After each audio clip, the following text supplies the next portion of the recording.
a subscriber and a fan of MusicSavvy.com. We were talking this morning, and he suggested that I create a new video someday on how I record my alto trombone. You know, he likes my sound and he wanted to know how I get my particular recorded sound. And I was about to start a new video ad on MusicSavvy, but I thought this would make for a nice alternative and probably get more views. So consider this a video on exactly how I record my trombone. Now, for the serious long form pieces that I record, I'm always changing up certain aspects of the trombone sound in the mix, but this will be 85% of how I normally set things up. Now, if you're not familiar with my playing or my recorded trombone sound, go to musicsavvy.com/originalmusic and take a listen and watch some of my music videos.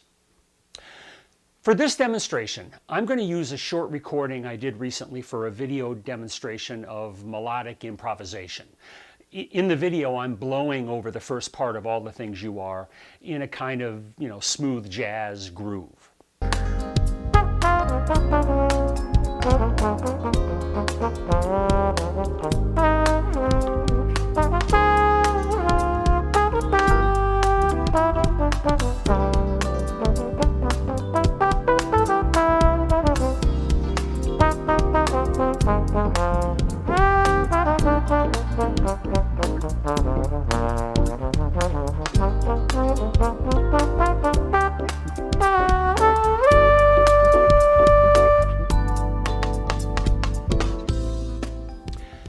So first, let's talk about my gear. There are 4 main parts of my setup, or what we call signal flow. So I start by playing my trombone into my Neumann N149. Now, already I'm starting with a very high quality mic that I think I've had this for close to 30 years. A good mic goes a long way toward getting a good sound, obviously. Next, that mic plugs into my Apollo Twin X. And I've used the Apollo series from Universal Audio forever. It's a to D converter, which means it converts what's coming through the mic into something the computer can use. And I think it gives me the clearest, cleanest sound from the trombone. And because of the trombone's wide frequency and dynamic ranges, it's a challenge to capture well, which the Neumann and Apollo does. I've recently upgraded to a new Mac Studio with an M2 processor, which is plenty quick for recording. And the digital audio workstation I use is Logic. Now, I've been using Logic since, eMagic version 1, which you probably don't even remember eMagic. That's a long time ago. The DAW you use doesn't really affect the sound since the real work is being done in the converter, the A-D converter. In my case, the Apollo. There are plenty of these DAWs to choose from. There's Ableton Live, there's Cubase, Pro Tools, and a whole bunch of others. Now let's talk about the actual recording, because there are a few things you need to think about before you just hit record. First, where do you place the mic? Now, I play pretty close to the mic so that it captures the subtleties of my articulation and my sound. And in the example recording we're using, I was probably, 5-6 inches away. Now, I have to make sure to control my volume since at that close distance, I could easily overload the system. So it's a balance between my mic proximity, my playing volume, and how the mic preamp is set. So let's talk about the mic preamp. This is what amplifies the signal coming in from your microphone. Now, for a while now, I've been using the Manley Voxbox Virtual Mic Pre, and I have the input set at 3.6 out of 10. That works for me. Now, using the Apollo, you have lots of options for a mic pre that emulates various classic pre's and channel strips, and they all have their subtle differences, their advantages, and their disadvantages. Now let's look at Logic, which is where the mixing comes in for this recording and where we're going to dial in the effects we want for, in this case, the trombone. We're going to look at 3 effects controlling the sound of the final mix and how they're set. We're going to look at EQ, compression, and reverb. Now you can add many more like room ambiance, more complex EQ, and other dynamic processing, but I want to keep this more basic. So for compression and reverb, I'm going to be using a couple of third-party plugins that are sold separately. But the concepts I'm going to show you, you can apply these using the default effect plugins that come within Logic or any other DAW. Same basic settings, they're just, different ways of organizing them. And of course, the basic plugins don't sound quite as good from what I'm using, premium plugins, which is why I've spent money on them. So here in the Logic timeline, I have the piano, bass, guitar, and drums. And they all have a little bit of processing. I already took care of this beforehand because I don't want to focus on these. I want to really focus on the trombone track for this video. Looking at the trombone audio, notice the contours in the waveform. Tall is loud, short is soft. You can tell a lot from the waveform, and one of those things is to see if you have a hot enough signal, because you want to see the full waveform that's not clipping like this or too low like this. And yeah, you can always boost the gain, but you have to do it in a way that's going to probably introduce some, some noise.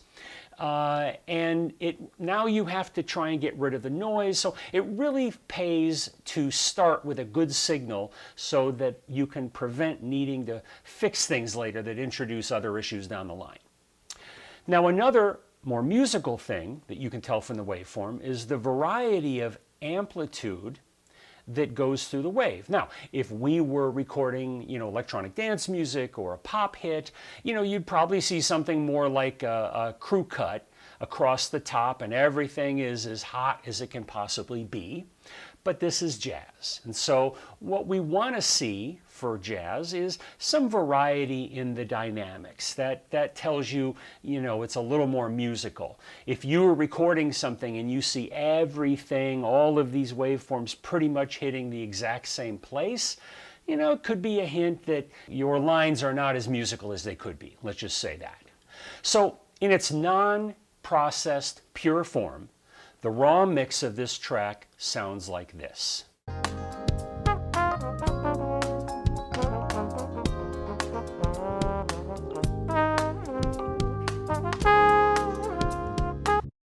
Listening to that, we can hear a few things. Number one, the trombone is dry. Number two, it's buried in the rhythm section. And three, related to that, it's fighting with the rhythm section frequencies. That's why it's buried in the rhythm section.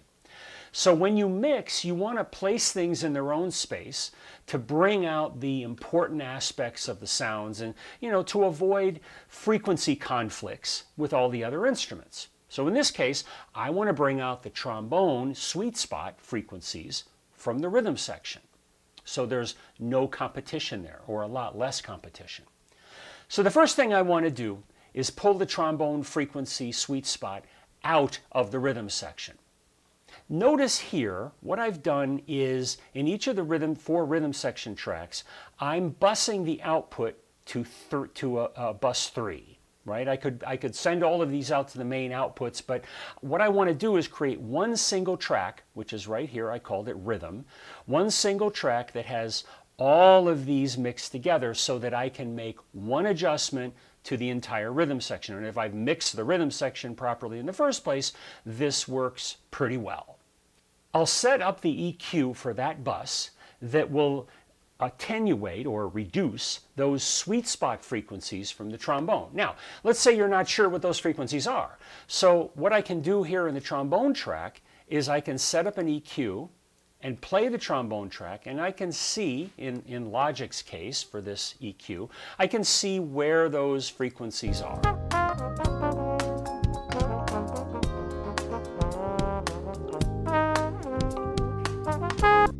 Now they're somewhat broad because we've got overtones of the trombone, but we know that we're probably within the $300-400 hertz frequency range. So, this is where I'm going to boost it a little bit in the trombone. I'm going to narrow that boost a little bit.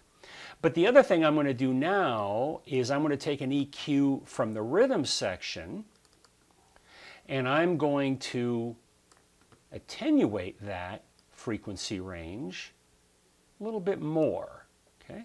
And I'll narrow it a tiny bit, but that should do me pretty well. So let's listen to see if the trombone stands out any more after what I just did.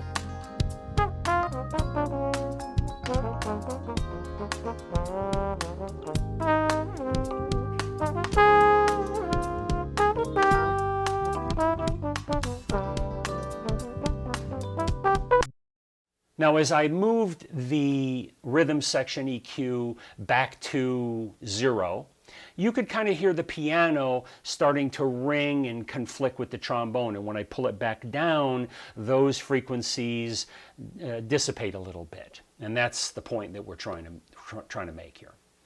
So the next thing I always do is set up a compressor for the trombone. And my go-to compressor for trombone is the Fairchild 660.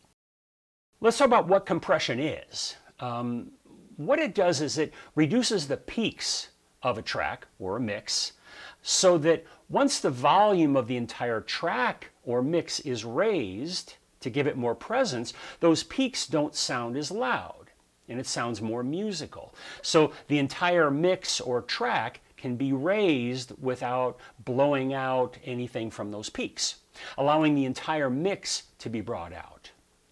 Now, I like the sound of the Fairchild 660. I like how musically it compresses the trombone sound, and I like the little bit of body that it adds to the sound. Now, I'm going to set the attack right here in the time constant to a little bit slower, and I'll set the threshold, and this is what determines how loud it has to become, the peaks have to become before it starts to attenuate the volume. The input gain is how much of the sound gets put into the compressor, basically making it louder or softer. And so I'm setting this in a fairly moderate way. I don't want it to be, a pop sound. I want it to still sound musical. I want to retain my dynamic range. So let's hear what this now adds to the mix.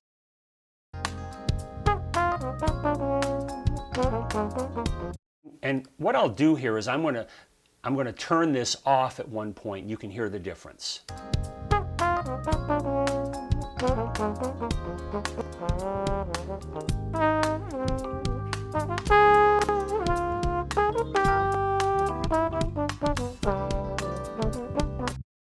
So you can see it has now more presence. We've brought the trombone sound out further than we could have done with the EQ. So now we're getting some nice separation between the trombone and the rhythm, but the trombone now is very in your face, right? It's not very warm. So let's fix that.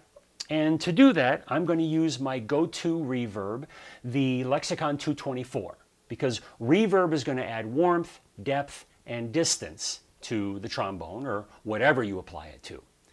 Now, before I add it, I want you to see that I've set up the EQ and the compression here within the channel of the trombone. So everything is going directly through the EQ and the compressor. But I don't want to do that with reverb. So the way to do that is by making it a send, and I'm going to bus that, we can choose anything, but I'm going to say bus 1, and that creates a new track here, and I'm going to call that reverb. And then in this channel, so what's happening is the sound is going through here, it's hitting the bus, and how much I dial in will be sent to this channel. And here is where I set up the Lexicon.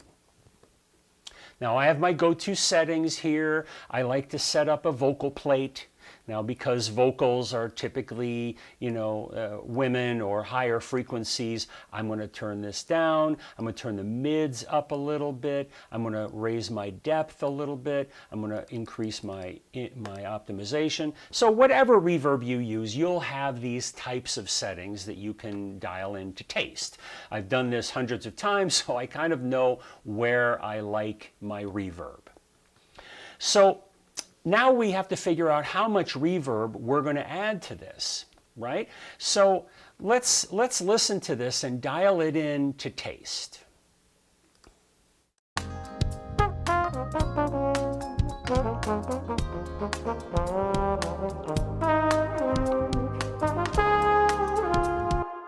Okay, now I'm not playing this in a cave, so that's too much. But the beauty of putting this on its own channel strip is now I can control how much of the reverb, the pure reverb, is going to go through the final mix. So now let's listen to it with a little bit of this turned down, or actually quite a bit.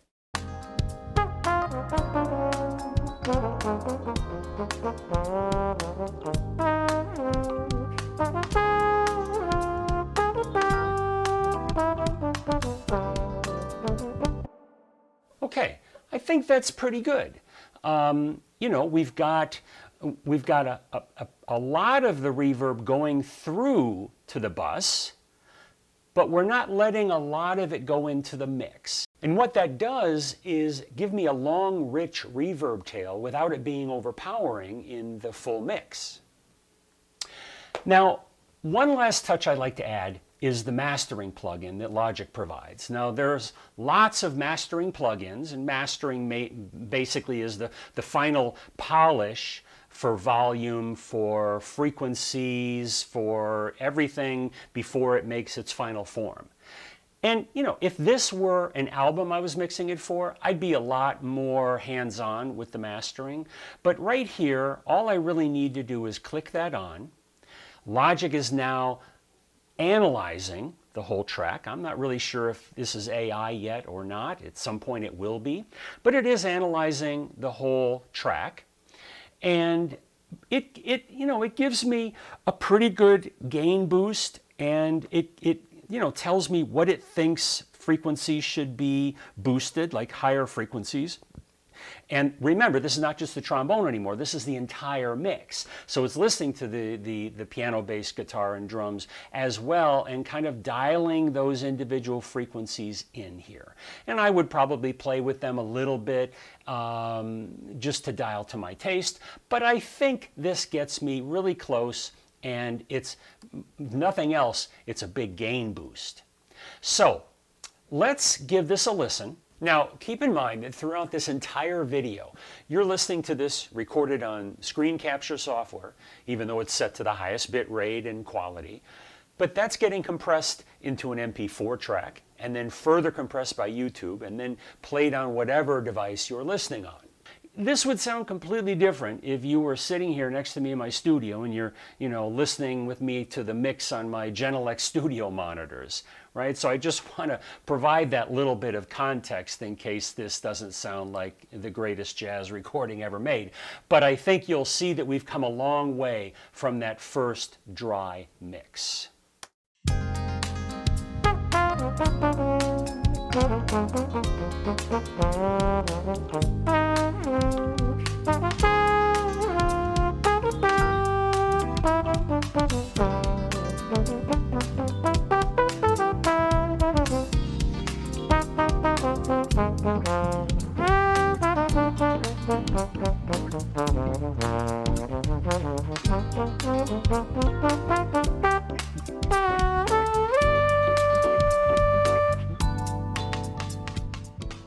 Wow.